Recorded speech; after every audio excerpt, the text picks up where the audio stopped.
बनाइले गे जैते ससुररिया दिलवा।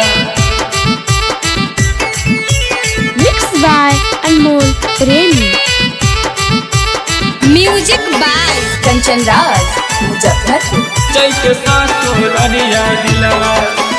चुप चोहर सदिया कइले तनी नाम होइले गे नाम होइले गे। चुप चोहर सदिया कइले तनी नाम होइले गे जैते ससुररिया दिलवा। पत्थर बनाइले गे जैते ससुररिया दिलवा।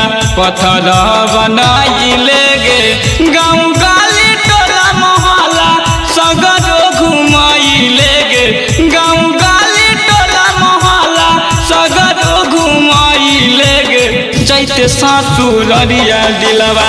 पत्थर बनाइले गे जैते ससुररिया दिलवा। पत्थर बनाइले गे जैते ससुररिया दिलवा।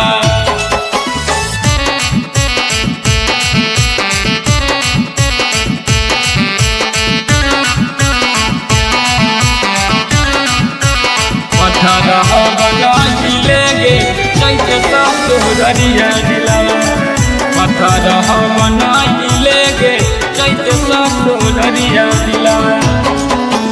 पात जबला तो हल्की मुहले भी मोर के वही दिन से रिश्ता जान लेतियो हल तोर गे जान लेतियो हल तोर गे।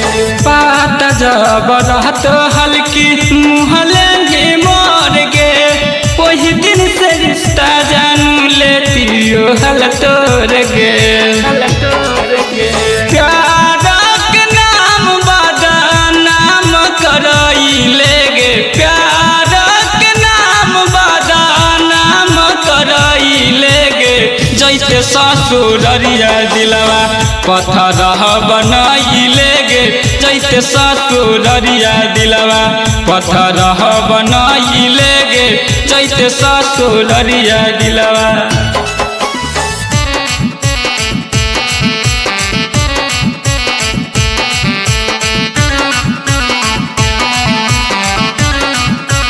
पत्थर बनाइले गे जैते ससुररिया दिलवा। पत्थर बनाइले गे जैते ससुररिया दिलवा। याद करिया बोहली मिल भाड़ा रात गे एको दिन ना रहले कइले बिना बात गे कइले बिना बात गे।